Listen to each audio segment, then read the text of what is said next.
अभी तक जितनी शिव महापुराण की कथा हुई, उस कथा में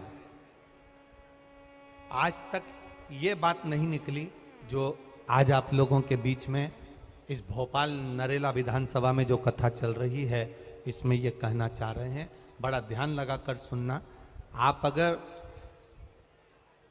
5 महीने तक, 6 महीने तक, 3 महीने तक, 2 महीने तक, 15 दिन, 20 दिन, 1 महीना, 1 साल, 2 साल, 8 साल, 4 साल अगर आपने शंकर भगवान को जल चढ़ाया है, तो शिव महापुराण की कथा यहाँ तक कहती है कि आपके घर में अगर कोई व्यक्ति बहुत दयनीय स्थिति में पड़ा हुआ है, हॉस्पिटल में पड़ा हुआ है, कोई तकलीफ में पड़ा हुआ है, कोई कष्ट में पड़ा हुआ है, तो आप जब भगवान शिव को जल समर्पित करो तो बाबा से ये विनती कर कर भी जल समर्पित कर सकते हो कि मेरे परिवार का एक व्यक्ति, उसका ये साथ में ये हो गया और वो हॉस्पिटल में पड़ा, उसका नाम ये है, गोत्र ये है। बाबा, हमने जो तप साधना करी है, हमने जो इतने महीने तक आपको जल समर्पित करा है, हमने जो बेलपत्र समर्पित करी है, मेरे बाबा आज स्वीकार करना। और जो हॉस्पिटल में पड़ा है, जो कर्जे में लदालूम पड़ा है, जो तकलीफ भोग रहा है, ऐसी कृपा करना बाबा कि मेरे 2 महीने जो मैंने जल चढ़ाया है, उस चढ़ाए गए जल का पुण्य मैं उसके खाते में देती हूं और उसको ठीक कर देना।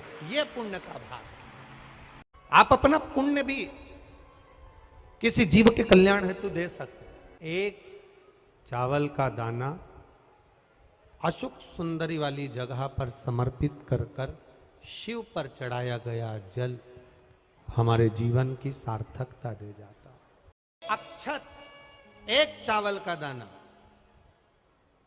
गर्भाशय में गांठ हो गई, डॉक्टर को दिखाया,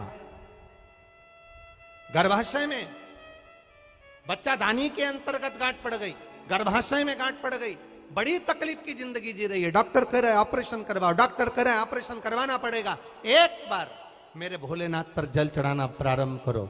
एक चावल का दाना अशोक सुंदरी की जगह मालूम है ना सबको? अरे बोलो, अशोक सुंदरी। जैसे ये शिवलिंग, ये जलाधारी गोल माता पार्वती जी का हस्त कमल, यहां से जो जल बहता है, इधर गणेश जी का सीधे हाथ पर स्थान, इधर कार्तिकेय जी का स्थान, बीच में मोटी सी एक लाइन होती है शिवलिंग के सामने, वो अशोक सुंदरी का स्थान। कई बार वहां सांप बना होता है, कई बार अशोक सुंदरी का स्थान बना होता है। ये शिवलिंग, पार्वती जी का हस्त कमल, गणेश जी का स्थान, षडानंद कार्तिकेय जी का स्थान, बीच में अशोक सुंदरी का स्थान। ऊपर से जो बूंद बूंद पानी गिर रहा है, वो शंकर भगवान की 5 लड़कियां, जया, विषहरा, शामरी बारी, दौतली और देव, ये शंकर जी की 5 बेटियां ऊपर से जल गिरा रही। तो अशोक सुंदरी वाली जो स्थान होता है, जब आपके गर्भाशय में या शरीर में पुरुष हो, स्त्री हो, जिसके पूरे शरीर में कहीं पर भी गांठ पड़ गई हो और गल ना रही हो, एक चावल का दाना अशोक सुंदरी वाली जगह पर चढ़ाना प्रारंभ करो। शिव जी पे जल चढ़ाना प्रारंभ करो। उस जल का आचमन करना प्रारंभ करिए। आप 3 महीना, 4 महीना, 5 महीना करते रहो। उसके बाद जांच जरूर करवाना हॉस्पिटल में जाकर कि गांठ गली कि ना गली।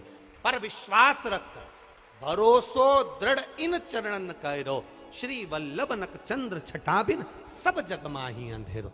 भरोसा मूर्ण होना चाहिए, भरोसा मूल हो। हमारा अगर विश्वास नहीं है तो फिर भगवान भी नहीं है। मानो तो मैं गंगा मां हूं, ना मानो तो बहता पानी। आपका अगर भरोसा कहता है कि मैंने जल चढ़ाया और मेरा महादेव सुनेगा, आपने सोच लिया कि मेरा महादेव सुनेगा, तो महादेव सुनेगा। बेलपत्र पर कभी कभी आपने देखा होगा कि कई लोग बीच वाले पत्ते पर चंदन लगा देते हैं।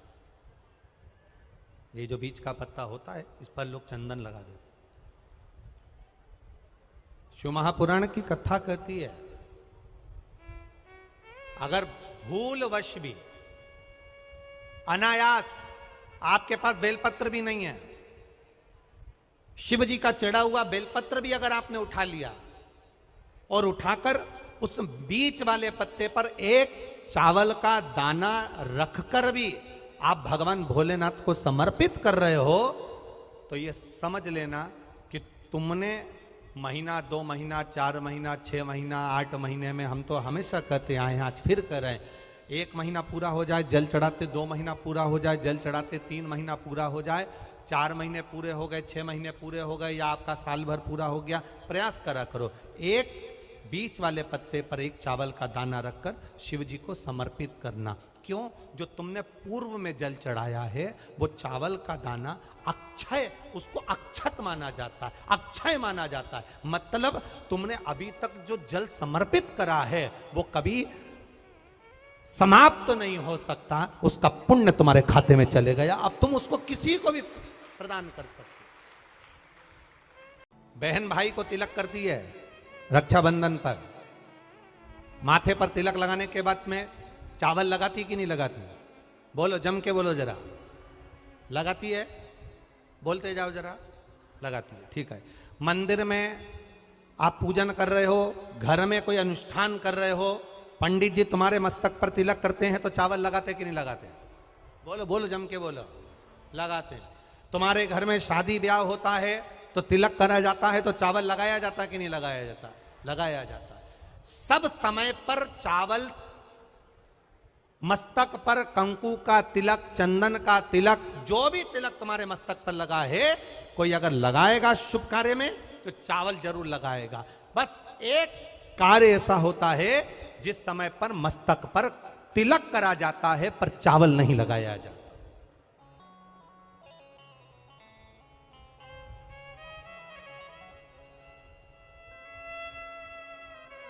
एक समय ऐसा होता है जिस समय तिलक करा जाता है पर चावल नहीं लगाया जाता। चावल का मतलब है अक्षय, मतलब बार बार भगवान ऐसा मौका लाए, बार बार भगवान ऐसी कृपा करे कि तुम ऐसा अनुष्ठान करते रहो, पुण्य करते रहो, सत्कर्म करते रहो, 16 सोमवार के व्रत करते रहो, चतुर्थी के व्रत करते रहो, तुम छठ की पूजन करते रहो, तीज का व्रत करते रहो, सोमवार का व्रत करते रहो, तुम्हारे घर में हमेशा ऐसे शुभ कार्य होते रहें। केवल अक्षय, अक्षत एक जगह पर नहीं लगाया जाता। कब नहीं लगाते अक्षत को? मस्तक पर तिलक करते समय अक्षत कब नहीं लगाया जाता? केवल एक समय पर। कब? जब घर में कोई शांत हो जाता है और शांत होने के बाद जब मस्तक पर पगड़ी का क्रम होता है, उस पगड़ी के क्रम पर तिलक तो लगाया जाता है पर चावल नहीं लगाया जाता। भगवान से प्रार्थना करते हैं ये बार बार मौका मत देना, जो हो गया उसको समाप्त, ऐसा मौका बार बार ना दीजिएगा। हाँ, पगड़ी पर से उठ गए, अच्छा काम करने के लिए मंदिर जा रहे हो, स्थान छोड़ने के बाद अब तिलक लगाओ और उसमें चावल ढेर सारा लगाओ, कोई मना नहीं।